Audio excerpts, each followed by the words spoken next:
દીકરા અભય મોટો વાડીએથી કેમ હજી નથી આવ્યો? ના બા, હજી નથી આવ્યા. આજ થોડુંક મોડું થઈ ગયું ને એવું લાગે છે મોટભાઈને.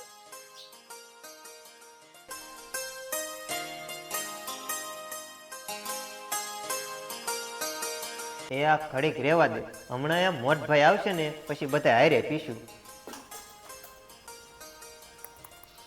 ગોપાલભાઈ, અભયભાઈ અને બા, તમે ત્રણેય ચા પી લો. તમારા ભાઈ વાડીએથી આજ મોડા આવવાના છે. ઈ વાડીએથી એમ સીધા જવાના છે દવાના એગ્રોએ, ખડીની દવા લેવા. ભાભી, ભલે મોડું થાય પણ હવારની સાતો અમે ત્રણેય ભાઈઓ હારે જ પીશું હો. હા ઓ રંભા ભાઈ. એ હા, તે જોવો વાત. એ સેજલ, માખણની તપેલી લેતા હો ને. હા ભાભી.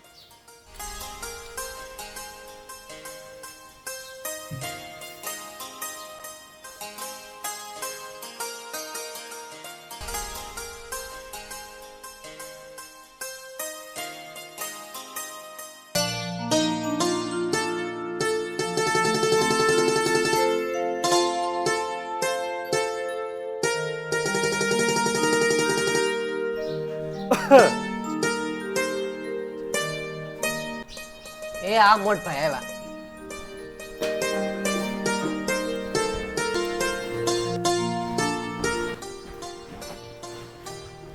લે મોટભાઈ, કેમ મોડું થઈ ગયું? એ વાડીએથી હું સીધો દવાના એગ્રો એ વયો જતો ખંડની દવા લેવા, એટલે થોડુંક મોડું થઈ ગયું. અહીં સા લઈ તો હવે પી લઈ, મોટભાઈ આવી ગયા ને એટલે. કેમ ભાઈ, હવારમાં દવાના એગ્રોએ જવું પડ્યું? એ હમણાં શ્રાવણ મહિનામાં વરસાદ ધીમે ધીમે વરહા કરે છે ને, એટલે ખડ જામી જાહે, લીંદે પાર નહીં આવે, એટલે ખંડની દવા છાંટી દેવી ને એટલે આપણે ઉપાય દી નહીં.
હારું મોટભાઈ, તો અમે હવે દુકાને જાવી. એ સેજલ ભાભી, લાવો તો ટિફિન.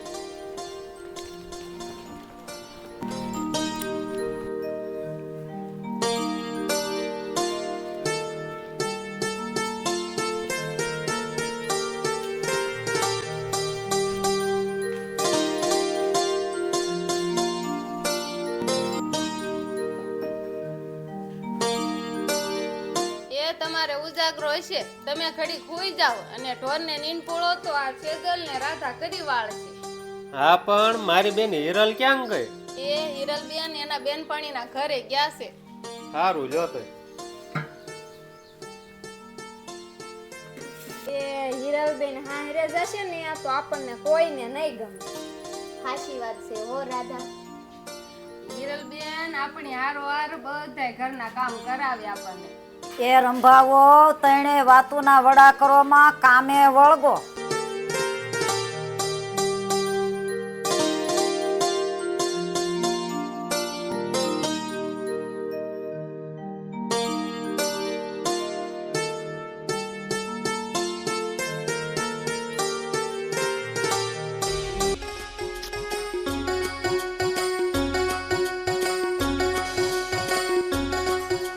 એ સેજલ ભાભી, તમે રાધા ભાભીને રસોઈમાં મદદ કરો, હું ને મોટા ભાભી દવણું કરી નાખ્યું.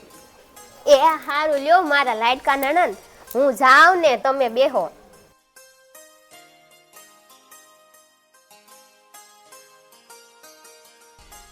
એ રંભાવો, મારી હારે મંદિરે હાલો ના, વરસાદ જેવું છે તે.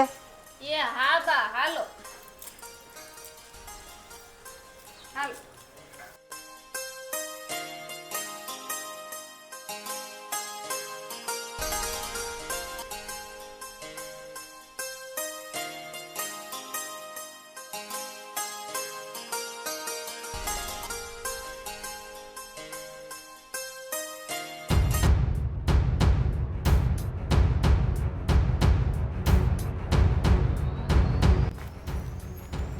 લે મીઠી આય બેસ. લે બેન તારે ક્યાં નવરાય છે બેહવાની? મને થયું કે લાય હું હિરલ પાસે થાતી આવું. એ મીઠી આપણે હવારે તો મળ્યા તા મંદિરે. હા બેન તું તો પણ બહુ કામટી. હા બેન મીઠી, કામ તો કરવું પડે ને. પણ તારે તો ત્રણ ભાભીઓ છે તોય તારે કામ કરવાનું? 3 ભાભીઓ છે તો શું થઈ ગયું, કામ તો કરવું પડે ને બેન. એ હારે જઈને પછી તો ઢહડાસ કરવાના છે. પિયરમાં સો તો પોરો લે ને, એ 9-10 વાગે નિરાતે જાગવી ને આરામ ન કરવી, તૈયાર ખાવાનું થાય ને ખાઈ લેવી. તું તો પિયરમાં સો તોય હળી દાખલા જેવી છો. સાચી વાત છે, પણ હું પણ કાંઈ નહીં. તારા કામ તારી ત્રણેય ભાભીઓને સોંપી દેવાય. તારે ત્રણેય ભાભીઓ કેવી હપીને રહેશે ને તું નકરા કામ ઢહડા કર. તારી ઓલી મોટી ભાભી રહી ને એ નકરી પટલાઈ કરવામાં રહે, અને વસેઠ ભાભી રહી ને એ નકરી પિયરમાં જ હોય. તારી ઓલી રાધા ભાભી હમણાં પૌણીને આવી ને એ નકરી રોટલા ખાવામાંથી જ ઉછી નથી આવતી. પણ હું શું કરું? એ તારે કાંઈ નથી કરવાનું. કાલથી મોડું જાગવાનું કરી નાખ અને ત્રણેયને કહેવાનું રાખ. એટલામાં સમજી ગઈ ને કે પછી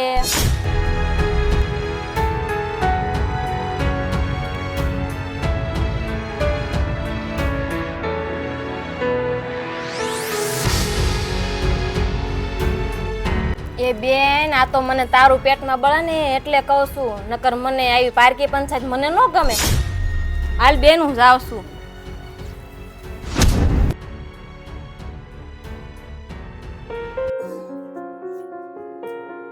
લે ભાભી આવી ગયા મંદિરેથી? હા બા કેમ નો આયા? એ બા જમનામાં ઓલે બેઠા છે હજી.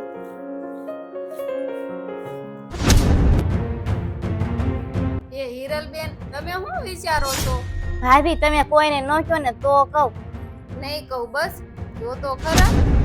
રંભા ભાભી તમે ઘરમાં મોટા કહેવાય, તોય ઘરના કામ બધાય તમારે જ કરવાના. એ સેજલ ભાભી તો નકરા પિયરમાં જ હોય ને રાધા ભાભી ભાઈને દુકાને રજા હોય ને ત્યારે રોટલા ખાવાનું ચા પીવાનું ચાલુ હોય, પણ હાવ આમ ન હોય ભાભી.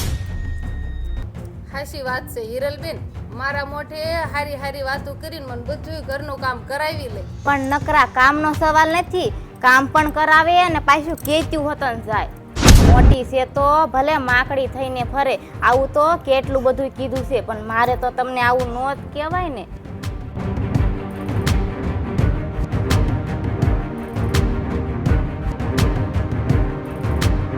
સારું ભાઈ તમને ઠીક લાગે એમ કરો, પણ મારું નામ ક્યાંય ન દેતા.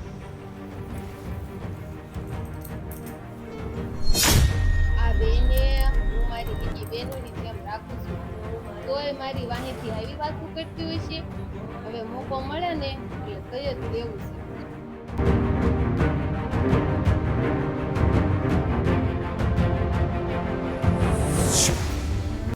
મારા લાડકા ભાભી શું બનાવે છે? એ કાંઈ નહીં, ગુવાર બટેકાનું શાક બનાવ્યું છે અને સેજલ ભાભી રોટલી બનાવે છે. તમારે બીજું કાંઈ ખાવું હોય તો કયો, બનાવી લે. ના ના બીજું કાંઈ નથી ખાવું, પણ કેમ હસકાવશો? જે હોય ઈ ગમે. તમારે હવાર સાંજ બપોર 3 ટાઈમ ચૂલો સંભાળવાનો અને રાધા ભાભી ને ઢોર થઈને ઢોરની જેમ કામ કરવાનું. તમે તો હાવ ગલોવાઈ ગયો. સાચી વાત છે બેન, કામ તો કરવું ને. કામ કરવું પડે એનો કાંઈ વાંધો નથી, પણ બધા હરખા ભાગે કરો ને તો વાંધો ન આવે. હરખા ભાગે? આ ભાભી હરખા ભાગે ત્રણેય ચૂલાનું કામ વારા ફરતી અને વાડીનું ને ઢોરનું હારવાર કરે તો હું કાંઈ વાંધો ના રે. મોટા ભાભીને તો નક્કી પટલાઈ કરવી છે અને તમે બે ઢળ્યા રાખો ઘર અને વાડીના કામ.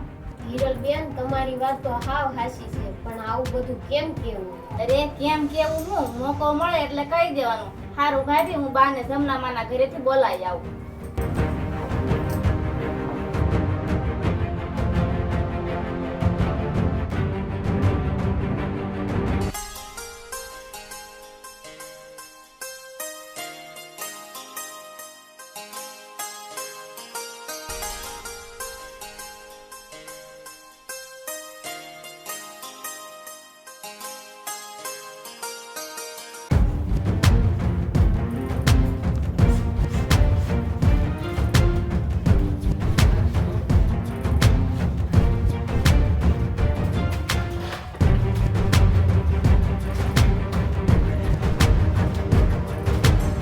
ગોપાલ, આજ દુકાને રજા છે તો તમારે ક્યાંય બહાર જવાનું છે? અમારે તો જવાનું છે. શિવાની ને કાકી કહેતી જ છે કે એને માસીને ઘરે રોટલો ખાવા જવાનું. અમારે જવાનું છે પણ તાર ભાભી હજી તૈયાર નથી થઈ.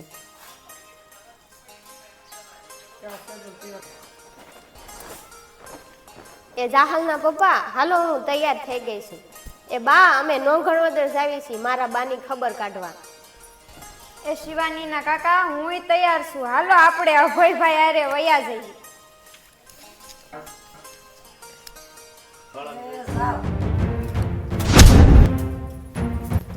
એ મહારાણીઓ તૈયાર થઈને ક્યાં ઉપડ્યું?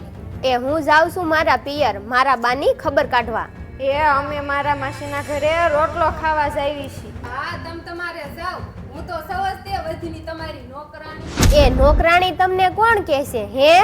એ નોકરાણી છે ને, ઘરના 10-15 જણાનું બધું મારે કામ કરવાનું અને ઢોર માલનું મારે જ કરવાનું. તો નોકરાણી નો થઈ? બસ રંભા ભાભી, બહુ થઈ ગયું. ઘરના કામ અમે હારો હાર જ કરવી સેવી. આ રંભા ભાભી, મારું તો નામ જ ન લેતા. હું તો હજુ પવણીને આવી છું, મને શું ખબર હોય? અરે છે કઈ મર્યાદા? તમારા જેઠ બેઠા છે તોય બોલો છો? એ અત્યાર સુધી જેઠનું મોઢું આડું આવતું હતું ને એટલે જ કાંઈ નહોતા બોલતા. બસ હવે સહન નહીં થાય. એ જાહલના પપ્પા, તમે તો કાક બોલો. એ ઘરનું કામ હોય કે વાડીનું કામ હોય, અમે બધું કરવી છીએ. ભાભી, આમ કયો મારા જેઠને. એ અમારા લગ્નને 4 વર્ષ થયા તોય કોઈ દિવસ ગણીને ગાંઠે નથી બાંધ્યું. ભાભી, આમ કયો મારા જેઠને. રંભા ભાભી, અમે તમને અમારા મોટા બેનની જેમ જ માનવી છીએ, તોય તમે આવું કરો છો. આમ કયો મારા જેઠને. આ જેઠ બધું બેઠો બેઠો સાંભળે છે, વેરો નથી કાંઈ. કેજલો, રાધા વહુ, તમે લાજ કોઈ નહીં કાઢો છો. મારી લાજ નહીં કાઢો ને તો હાલશે, પણ તમારી જીવ ઉપર મર્યાદા રાખો. મારા કાળિયા ઠાકર, આ મારા ઘર ઉપર કોઈની નજર લાગી ગઈ. તમે બે સહન નહીં કરો ને તો હું પણ નહીં કરું. આ શિવાનીના પપ્પા, હાલો આપણે નોખા થઈ જઈએ. તો અમને પણ ભેગા રહેવાનો કાંઈ શોખ નથી. એ જાહલના પપ્પા, તમને કહું છું, જમીન અને ઘરના કરો 3 ભાગ. મોટા ઘરના તો ખાલી નામ જ છે. તમારે બેને નોખું થઈ જવું હોય ને તો મારે કાંઈ ભેગું નથી રહેવું આ બધાય ઢહડા કરવા.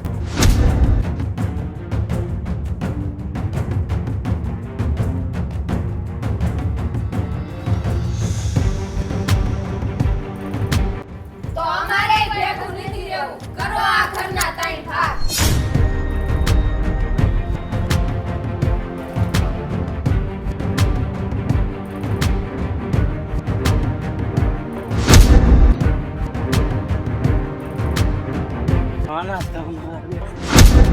અરે બેન, આ બધા તારા જ કામ છે. હાલ્યા મંદિર, હાલ હાલ. અરે ગોરધનભાઈ, આ બધું રહેવા દ્યો. તમારા ઘરમાં હોળી હળગાવનાર મારી બેન મીઠી છે. દીકરી મીઠી, તું તો રિહામણે આવી છો, પણ બીજાના ઘર તો હાલવા દે. અરે ગોરધનભાઈ, મારી બેન મીઠી છે. તમારી બેન હિરલના કાન બંભેરીને આ બધું તું ઊભું કર્યું છે.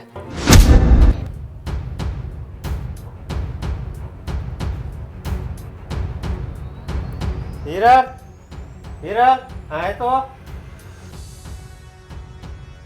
ભાઈ બોલો ને.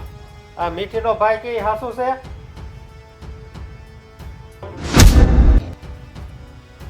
બેન હિરલ, કોકના કહેવાથી આપણા ઘરના ભાગ પડે ને એવું ક્યારેય ન કરાય. હજી તો અમારે તમને હાહરે વળાવવાની છે અને તને આવું શોભે? તું ન્યા જઈને પણ આવું કરીશ? બેન, આવું ન સારું લાગે. અરે બેન હિરલ, તારી ભાભીઓએ તને કોઈ દી કડવા વેણ કીધા છે? અરે અભય, ગોપાલ, આમાં કાંઈ હિરલનો વાંક નથી. વાંક મારી દીકરી મીઠીનો છે. મારી બેન 4 વર્ષથી રિહામણી આવી છે. એના લખણના કારણે એનું ઘર નથી હાલતું. બેન, તારું ઘર તો હરખું નથી હાલતું. આ બીજાના ઘરમાં હોળી હળગાવવાનું રહેવા દે. હિરલ, તું તો સમજદાર છો. તું તારા ભાઈઓના ભાગલા પડવા માંગશો. મારી બેનનો તો સ્વભાવ જ એવો છે. હાલ, બધાની માફી માંગ.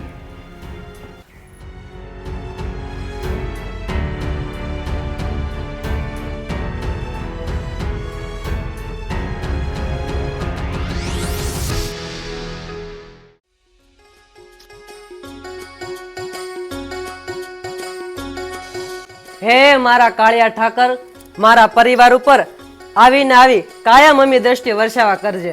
અને હા, તમે પણ કોકની વાતમાં આવી આવા ભાઈઓના ભાગલા ન પડાવતા હો. અને હા, પરિવારમાં હંમેશા ભેગા રહીશું ને તો જ આપણી જીત થાહે. અમે હવે ત્રણેય દેરાણી જેઠાણી ને સગી બેનોની જેમ જ રહેશું.